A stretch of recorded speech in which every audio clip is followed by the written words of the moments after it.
Sam, have you heard about this new EA video game that they've just released? No, I have not, Ralph. Please enlighten me. It's called Shawshank Redemption, the video game. It's a great new concept. There's no way that a game could come out and look exactly like Shawshank and show 4 or 5 references to Shawshank within an hour of the first gameplay. There's no way. There is a way out. Oh.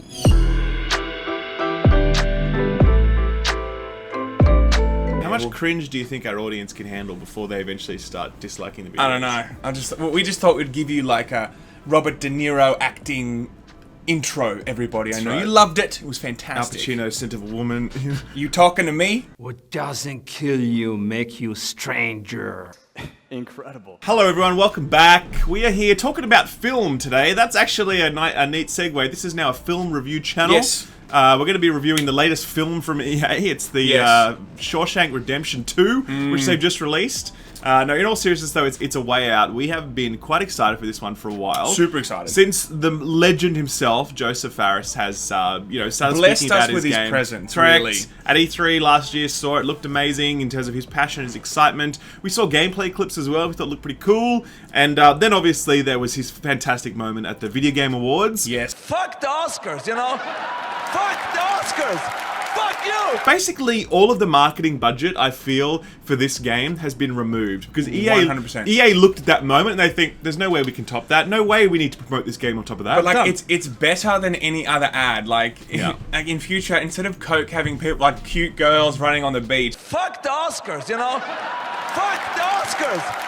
Fuck you! On top of this though, it was revealed that it's a co-op game, there's no single player at all, and you can actually play co-op with someone else who doesn't own the game online. So that's a pretty good deal. It's very unlike EA. Yes. And also we learned that all the profits from this, if it does generate a profit, are going to go back to the developer, not to EA. So as we said earlier, EA doing the right thing on this one. Respect the fact they're trying to support a small developer, Hazelight. Definitely. And Joseph Fares seems like the kind of guy that is going to sort of take that support and run with it. Really passionate dude. Really put his back into this project and his team, of course. And we played it yesterday. We played through the vast majority of it. We're a little bit shy of the ending now. We think it's about a 6 to 8 hour game, I'm told. We're 5 hours in? Roughly 5 hours in. So we feel like we've definitely broken the back of most of it. Totally. And I would say first, one of the comments he did say is there's absolutely no way that you could not enjoy playing this game. There's just absolutely no way. So we want to talk about that. I think he's right. I think he's right too. It's actually a good video game. I think he's right. I want to leave a cliffhanger there, but ultimately, I think he is right. Yeah. When we first sat down in the first half an hour, we were both a bit like, I don't know about All right, this. so we have to talk about the Shawshank Connection. Okay, fair enough. Ridiculous. Like, it's ridiculous. Okay, we're going to show you some clips, right? Okay, let's cut to the arrival. Let's cut to the arrival. Okay, he's walking, he's walking out of the bus now, and the guy's hanging on the fence. Right. It's all very it looks extremely it's not that similar, but you can probably see now there's a small connection, especially because the prison itself looks pretty 1940s-ish. It does. And the game's actually set in the 70s, by the way, but this prison, it looks like straight out of the 1940s. Yes, like the whole time we were sitting there going, okay, this is like Shawshank 2.0, which it is. But like the time of which it was set, we thought it was exactly like Shawshank. Yeah. Then we go into the shower scene. And he's like, he's getting showered down there. Getting showered down. The only big difference here is what you could probably see now is we are seeing some shots of a little bit. That's right. There's a little bit of action going on down there. A meat and 2 veg situation. He's quite nicely hung. Jeez, I wasn't paying that level of detail. Me neither. Of course not. Then Game and Laymen. Then of course we get to the warden scene, and that's when we were like, holy shit. Okay, you just have to watch this scene. My name is Williams, and this is my prison. Any questions? Yeah. When are we allowed visitors in here? Let's go. Inside. Hey, relax. I can do it. No, take it easy. Okay, so that scene right there, compare it now to the Shawshank scene. Any questions? When do we eat?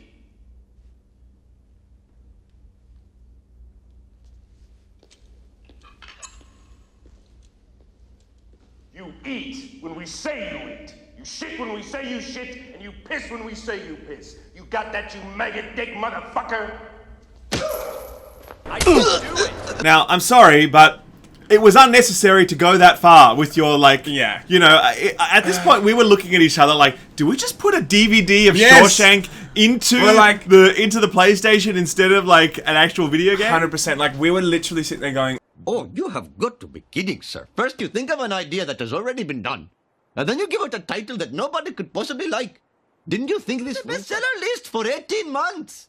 Every magazine cover had it. Popular movies of all time, sir. What were you thinking? I know he's probably trying to make a big joke about it. I don't think he is, though. No, he totally is, dude. There's no way in hell you wouldn't put those things together without going, hey guys, I'm actually just taking the piss here. No, But you're wrong. I personally think that the way in which they did these things... Oh, there's another one! Before we get to that, of course we've got to show you the roof scene. Okay, Sam, if I was to say you have to do some manual labor in a prison and you have to avoid Shawshank Redemption references, Yes. what's the one thing that you cannot make your prisoners do? I would make sure that no one's on a rooftop tarring it. Because there's all sorts of things you can do on a rooftop, but, you know, tarring is like, of course, the only thing you can do on a rooftop. Ran off years ago. Figured him for dead anyway. So anyway, this lawyer fella says to me, your brother died a rich man. Oil wells and shit. Why? So, guys, as you've seen now, like, there's just so many comparisons. And this is where you meet the black man who sells you things, whose name Yes. is Fred. His name is Fred. Take Instead- off the F. What Fuck do you get? the F Fuck and just the F. the red, bro. It's exactly the same thing. I heard you're the guy who knows how to get things around here. I'm known to locate certain things from time to time. A record player. Can you help with that? Sorry, man. The only place with a record player is the warden's office.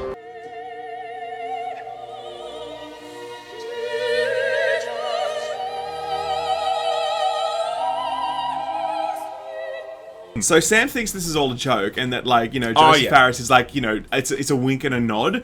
I do not get wink and a nod at all. I'm sorry, but there's no humor in this. There's no, like, you know, hey guys, we know we're ripping on Shawshank. There's none of that. It's totally deadpan. I do not think that he is making a joke. Look, of this. I don't think they're gonna, you know, cut mid-scene to Vincent going, wink, hey, you know, Shawshank. It's not gonna do that.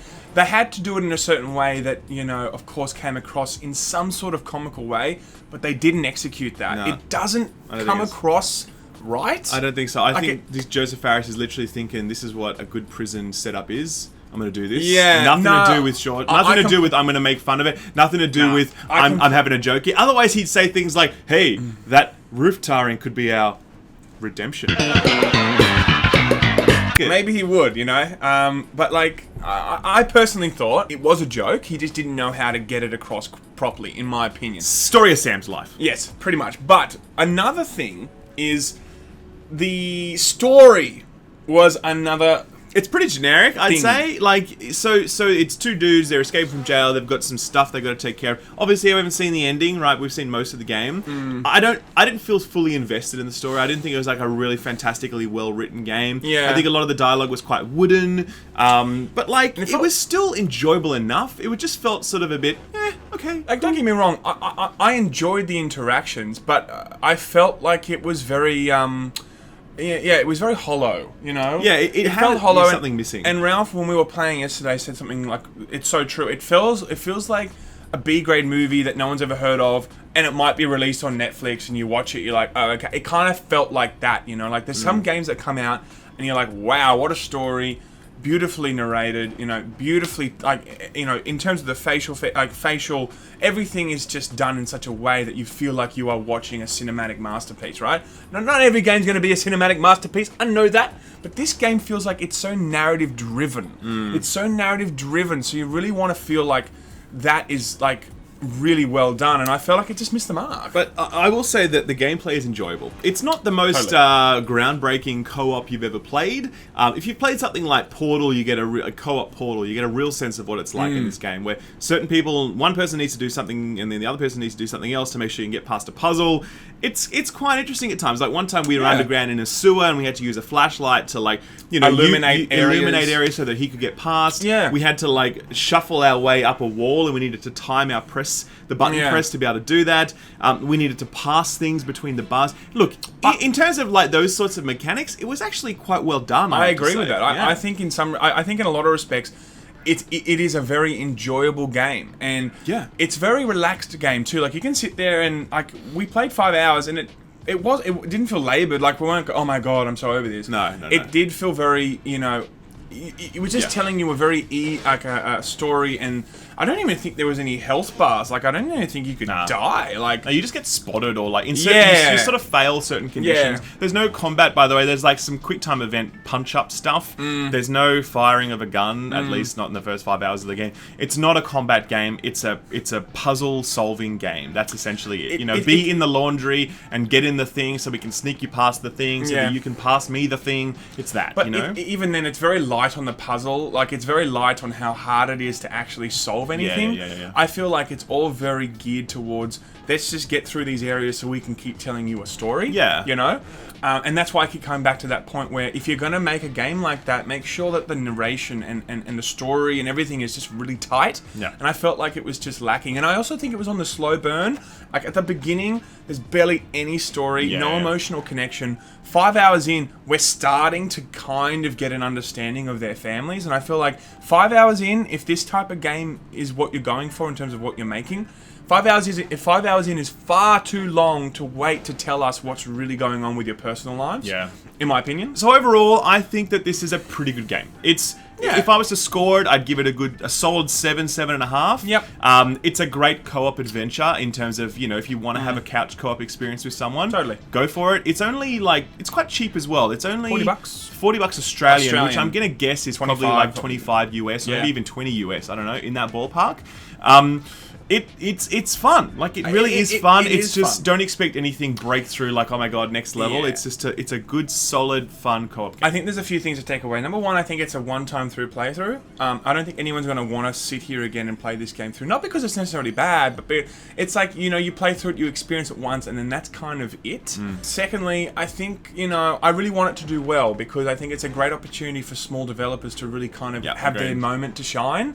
And, I want Joseph Perez to to succeed. He's a great mascot for the gaming industry, I think. He's got passion and drive and he loves what he does. And I just hope that he, he's able to continue in this space because this game is successcul. Totally. So we just hope that next time he comes up with some more original ideas around the setting of the game. Yes, next time he'll make a game set in the savannah, and then there'll be like some guy called not Scar, but like I don't know what. Rawr. Rawr.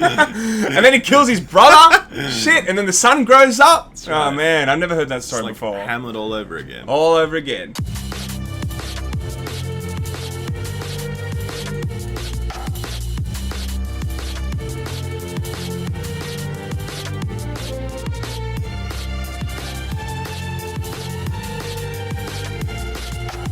Popular movies of all time, sir. What were you thinking?